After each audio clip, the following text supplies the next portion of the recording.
Почитувани гледачи, добро дојдовте во уште едно издание на Културама. Знам дека сте на програмата на телевизија Нова и знам дека сте заинтересирани да ги слушнете најновите и најинтересните културни содржини од кај нас и од светот. Почнуваме секако со Македонија. Денеска во Скопје се одржа пресконференцијата на која што беше најавено новото издание на СИИ фестивалот, кој што годинава освен во Париз и Берлин ќе се одржи и во еден град во Кина. Ќе погледнете подолу кои се датумите на одржување и кој е овој нов кинески град. Само ќе ви посочам дека ова е фестивал кој што е посветен на кинематографиите на југоисточна Европа, а со селекторката на фестивалот Сунчица Уневска денеска разговараше мојата колешка Наталија Дучковска. Значи годинава СИИ Париз ќе го има своето 6-то издание. Меѓутоа, она што е карактеристично е дека овој фестивал започна како СИИ Париз, меѓутоа се повеќе и повеќе се проширува. Минатата е вистински филмски фестивал, ако ви се тука авторите на филмовите, и многу сме задоволни поради тоа.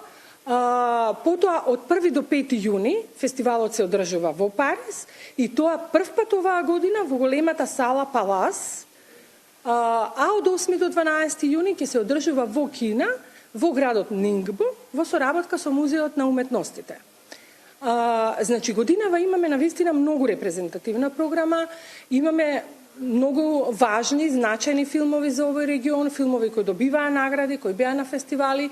Многу сме задоволни што имаме и филмови кои направија големи успеси, меѓутоа беа направени и во копродукција со Македонија, како што е на пример Татко на Висар Морина од Косово, кој што е еден од најдобрите филмови во овој период, значи и во регионот и пошироко, кој освои многу награди, а тргна уште од лани од Карлови Вари.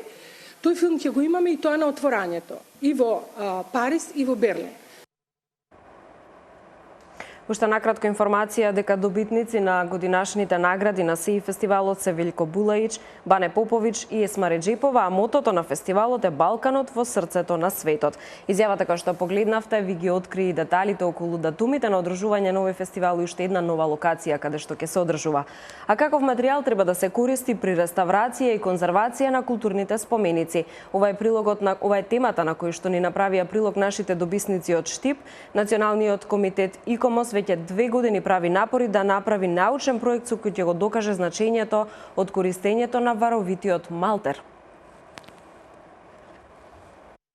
Заштитата на културното наследство со употреба на варовиот материјал е од големо значење во процесот на реставрација и конзервација на недвижното наследство во земјава. Се она што поседуваме како културно наследство изработено врз база на вар и затоа е неприфатливо користење на новите цементни материјали, вели конзерваторот Лазар Шуманов. Идејата да се рехабилитира употребата на варовите материјали, бидејќи имаме многу примери каде што новите материјали ги оштетуваат оригиналниот материјал, што е неприфатливо. И затоа е овој напор на Националниот комитет, на институциите кои се занимаваат со заштита, да допринесеме да го рехабилитираме, да го вратиме употребата на варовиот малтер. Штипскиот музеј за заштита на културното наследство ги користи традиционалните материјали на база на вар. Наскоро ќе започне со реставрација на неколку културни споменици по кои градот Штип го препознаваат. Овие материјали пред се ќе се користат на археолошкиот локалитет Баргала, на црквите кои се во Штип, надворот Штип, за кои сме ние надлежни, но ќе го користиме и за уметничката галерија Безистен, која е нападната со влага, и јас се надевам дека овој материјал ќе помогне тој проблем да го надминеме. Во земјава и во поблиското соседство не е регулирано со закон кои материјали треба да се употребуваат за конзервација и реставрација на културното наследство. Националниот комитет ИКОМОС веќе 2 години прави напори да изработи научен проект со кој ќе го докаже значењето од користењето на варовиот малтер за заштита на спомениците. А зошто е посебна и значајна библиотеката во Гевгелија и колку и зошто читаат граѓаните на овој град, погледнете во продолжение. Библиотеката Гоце Делче во Гевгелија, која се наоѓа во објект кој датира од 19 век, представува културен споменик и е дел од програмата на Министерството за култура за реставрација на фасади од стара градска архитектура. На околу 1000 гевгеличани кои се членови, им се нудат 60.000 наслови од различни жанрови. Она пошто се издвојува оваа библиотека од останатите е привилегијата да има еден од 5 премиероци на огледало од Кирил Пејчиновиќ. 200 години од излегување од печатени на огледало од Кирил Печиновик, која што книга веќе ние конзервиравме, таа е ретка книга. 5 се во Македонија, меѓу кои нашата е во најзачувана состојба. Добивме и средства за витрина за таа книга од Министерство за култура и треба до настанот да биде изработена и витрината, да биде изложена за граѓаните да може да ја разгледаат. Библиотеката бележи постојан раст на бројот на своји членови. Несомнено расте интересот и културата за читање. Да, јас често читам книги. Тоа ми е секојдневие. Последна книга што сум ја купил беше 50 нијанси сиво и многу ми се допаѓаше. Читањето е многу добра работа, треба секој да го прави, го развива мозокот и Па да, бидејќи ми помагаат за пишување на текстови, се занимавам со веб-сајтови. Да, често се дешава да се земам книга, да се прочитам. Следната книга ми беше Ангели и демони. Може во месецот еднаш до 2 пати. Последно што имам читано 40 правила на љубовта од израелска писателка, мислам дека беше, не ми текнува сега. Интересна книга беше. Секој треба да се одви малку време за тоа да се слободно време дома кога си сам. Што ги купувам од книжара, од градската библиотека, многу ретко до сега немам земено. Немам таква навика, ако ми се допадна, да, често ги купувам. Културата што ни ја даваат професорите во средна школата. Последно што ја сум читал се био Пановските легенди за Кирил Месоди. Најбарани книги во библиотеката се лектири и бестселери. Новитет во библиотеката е набавката на дневните списанија. Секојдневно стигат најновите изданија на 5-дневни весници, па така граѓаните имаат можност слободно да дојдат и да се информираат за новите случувања.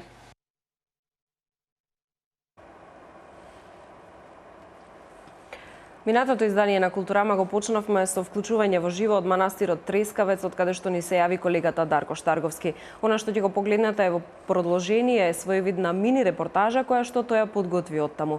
Трескавец за жал стана многу популарен меѓу јавноста после пожарот кој што ги изгоре конаците во 2013 година. Она што е во последно време актуелно е истражувањето околу античката населба Колобаиса, меѓутоа секако и реконструкцијата и обидот за враќање на конаците во првобитна состојба. Започна обновата на конаците во манастирот Трескавец кај Прилеп. Планирано е целиот проект да чини околу 2 милиони евра и да биде завршен до 2080 година. Инвеститор е Министерството за култура, а изведувач на работите е српската фирма Кото. Во оваа прва фаза треба да се урнат, односно отстранат, опожарените делови на внатрешните ѕидови на конаците, додека надворешниот зид на комплексот нема да се урива. Имаме стари фотографии како изгледал порано манастирот. Направивме една подготовка како да го вратиме тој автентичен облик. Секако, кога станува збор за градбата, тука ќе бидат употребени најсовремени методи и материјали, а додека надворешноста ќе биде направена исто како во минатото. 2 од овие конаци ќе бидат наменети за гости, а додека еден ќе биде монашки конак. За понатамошна заштита на конаците, тие ќе бидат секторски поделени со бетонски ѕидови и ќе бидат помеѓу себе поврзани со огноотпорни врати. Исто така, за понатамошна заштита од пожари, целата дрвенарија во манастирот ќе биде премачкана со посебни средства кои што се отпорни на оган. Струјната инсталација ќе биде затворена во кутии кои што издржуваат температура и до 700 степени, а исто така во трите опожарени конаци ќе биде изградена посебна мрежа за хидранти. Паралелно со овој проект, надвор од манастирскиот круг, се изведуваат археолошки истражувања за научно потврдување на милениумската приказна за Трескавец и постоењето на античката населба наречена Колобаиса, која што се развивала тука во 3 етапи. Првата етапа се врзува со хеленистичкото време или хеленистичката Колобаиса. Се лоциране на горните партии од комплексот, односно во близина на така наречено Злато врв, каде што јадрото на таа населба се наоѓа, додека на втората и третата тераса се распространети некрополите и придружните стопански сегменти од населбата. Втората најбележита и зачудувачки, односно и изненадувачки за овој простор населба се врзува со римското време. Имаме тука исклучително квалитетна фортификацијска архитектура, обележана со беднеми влезни партии, како и внатрешни сегменти на населбата. Третата етапа, и третата колобаиса, се врзува со рано-византиското време, каде што имаме принципиелно двојно и тројно зголемување на просторот на населбата, со тоа што се оформува во голема мера ново обзидие. Инаку ова е култно место каде што практично животот континуирано се одвил повеќе од 2000 години. Овие археолошки истражувања се продолжување на оние од пред 2 години, кога се истражуваше внатрешноста на црквата и манастирскиот двор. Она што е интересно да се потенцира е тоа дека со овие истражувања се дојде до едно сознание дека во 15-тиот и 16-тиот век, за време на отоманската окупација на овој регион, овој манастир функционирал како едно навистина мало градче. Во некои записи се спомнува дека тука живееле 100 монаси и неколку стотици други луѓе кои што помагале за економијата на манастирот. Во некои записи дури се среќаваат и бројки дека тука живееле над 1000 луѓе во тој временски период. Се очекува со сите овие истражувања и реконструкции да се врати средновековниот изглед на манастирот. Археолошките истражувања кои што се во тек, кои што мора да бидат завршени за да ги добиеме сите потребни информации кои што ќе ни бидат потребни за изработка и на партерното уредување, не само во кругот на манастирот, туку и неговиот надворешен изглед. За да ги отстраниме, ќе се обидеме да ги отстраниме сите фази градежни кои што се прикалемувани во низ историјата, така што сакаме што по-автентично да го вратиме средновековниот изглед на целиот манастирски комплекс, вклучувајќи и околината на манастирот. Нареден проект кој треба да се направи тука е реставрација на црквата, старата трапезарија и магреницата, кои потекнуваат од 13-тиот век и се наоѓаат во крајно лоша состојба. Дел од зидовите таму се премногу оштетени, а додека пак дел од фреско-живописот е комплетно уништен. Токму така, колегата Дарко Штарговски и во оваа културама ве прошета низ Трескавец, бидејќи навистина има таму што да се види. Од Трескавец одиме во Тетово, таму започнува деновиве 5-то издание на филмскиот фестивал на отворено Watch Out. Блокот од Македонија очигледно го завршуваме онака како што го почнавме со филмски фестивал. На програмата на Watch Out годинава се неколку различни категории кои опфаќаат дела на автори од 40 земји. Погледнете. Започнува 5-тото издание на филмскиот фестивал под отворено небо, Watch Out. И оваа година локацијата за уживање во добри филмови е градината на музејот на поранешната комунистичка партија во Тетово. Организаторите Центарот за балканска соработка Лоја и понатаму работат на поддршка на независните уметници и збогатување на културните настани во градот. Поддршката и овој пат ја добија од Гете институтот, а годинава и од амбасадата на САД во Скопје. Ние на ова понуда не гледаме само као уметничка понуда.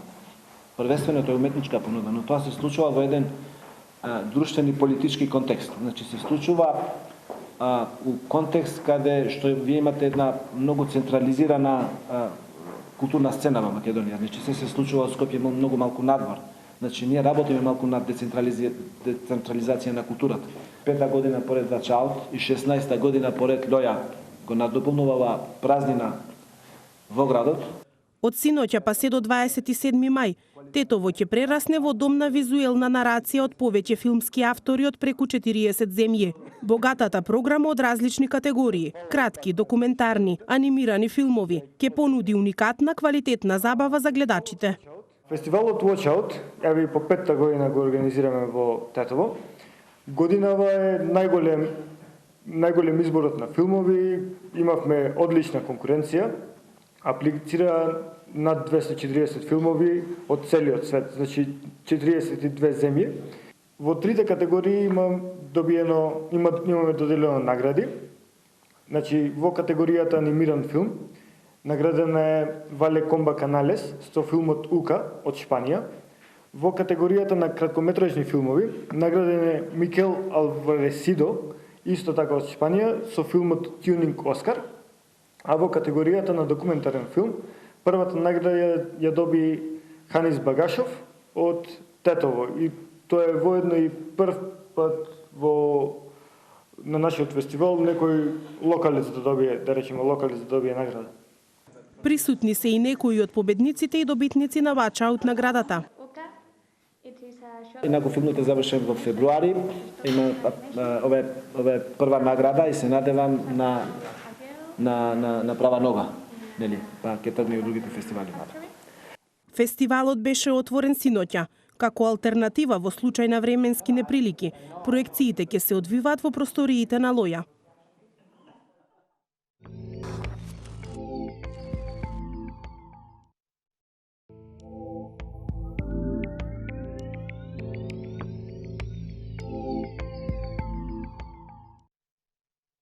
Го погледнавме блокот информации од областа на културата од кај нас од Македонија. Оно што во продолжение следува, веќе знаете дека се информациите од светот кои што телевизија Нова, односно дескот на телевизија Нова ги подготвува во соработка со Reuters. Првото нешто кое што од светот ќе го погледнеме овој пат се однесува на уличниот уметник Бенкси, кој што навистина ја заинтересира европската, но и светската јавност. Во продолжение погледнете како изгледа изложбата на негови дела кои што се отвори во Рим и секако имајте на ум дека неговиот идентитет воопшто не се открива, а ова е прва изложба од ваков вид.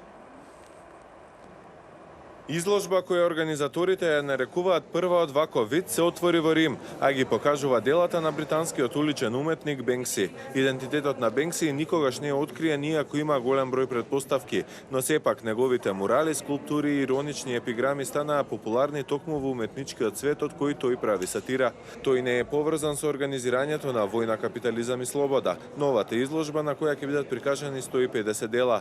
Кустосот Акори Сандипа изјави дека сите дела, вклучувајќи и демонстрантот кој фрла букет цвеќиња, како и две деца кои држат балон во облик на срце додека стојат врз скупо оружје, биле купени во неколку наврати во периодот кога уметникот ги продавал своите изработки.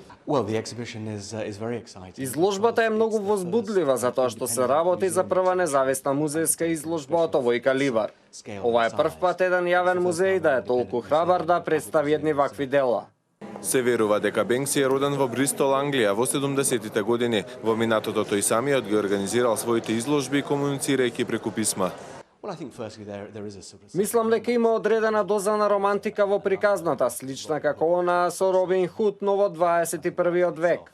Неговите дела им зборуваат на многу луѓе, многу се јасни, актуелни и интелигентни. Делата прикажани на изложбата се изнајмени само од приватни колекционери. Уметникот не е инволвиран или поврзан во организирањето и се претпоставува дека во наредните години нема самиот тој да направи изложба.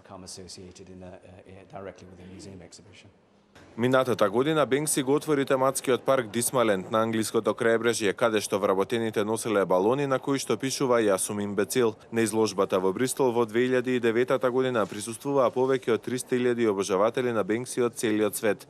Војна, капитализам и слобода е организирана од невладината организација Терцо Пиластро, а влезот чини 12 евра. Изложбата на дела на Бенкси во една галерија во Рим, одиме во музеот Чијан во Кина, каде што е отворена изложба на повеќе културни реликви од културната револуција на Кина. Дел од експонатите се значки и постери на поранешниот лидер на Комунистичката партија на Кина, Мао Цетунг. Не треба да ви нагласувам дека станува повторен збор за изложба која што е единствена во светот. Погледнете. Содржајќи се од значки до постери на поранешниот водач на Комунистичката партија на Кина, Мао Цетунг, музеот Джинчијан е дом на повеќе културни реликви од културната револуција на Кина. Станува збор за приватна колекција на предприемачот Фан Джинчијан, отворена во Ченгду во 2005 година. Бидејќи во Кина нема други музеи кои истражуваат така наречената црвена ера на земјата, оваа колекција е уникатна на свој начин. Од секогаш велев, ние не зборуваме, дозволете им на културните реликвии да зборуваат. Културата на нашата земја треба да се наследи, но и покрај наследството поважно е да се пренесе искуството на лекциите кои сме ги научиле. Тоа е она што го правев низ годините. На 16 мај беше 50 годишнината од почетокот на културната револуција во Кина, но како и во изминатите години денот не беше одбележан.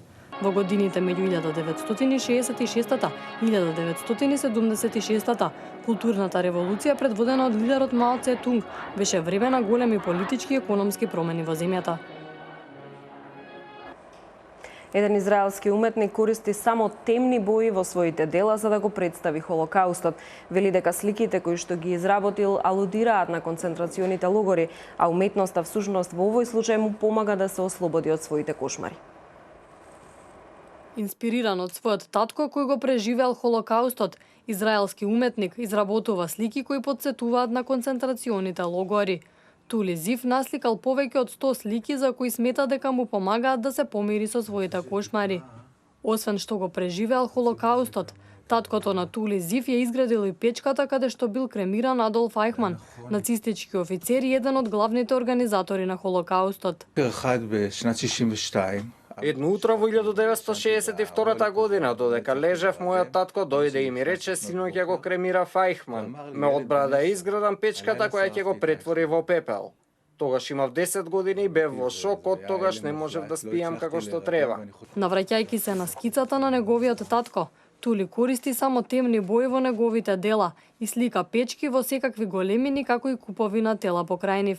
Таткото на Тули бил единствениот член од семејството кој го преживеал концентрациониот логор Бухевалд во Германија, каде биле убиени 6 милиони евреи за време на Втората светска војна, додека неговата мајка го преживеала Аушвиц. Надевам дека повторно успеавме да го задржиме вашето внимание. Ви ги представивме најновите и најинтересните содржини од областа на културата од кај нас и од светот. Секако телевизија Нова во соработка со Reuters ви го представи она што е најинтересно во светот на културата. Останете со нас, секако телевизија Нова останува тука за вас до крајот на денот и со програма во живо со 16 часа во ден. Културама ја гледате репризно во 16 часот и 30 минути, а со мене во живо се гледате повторно во петок во 10:30. Ви благодарам за вниманието.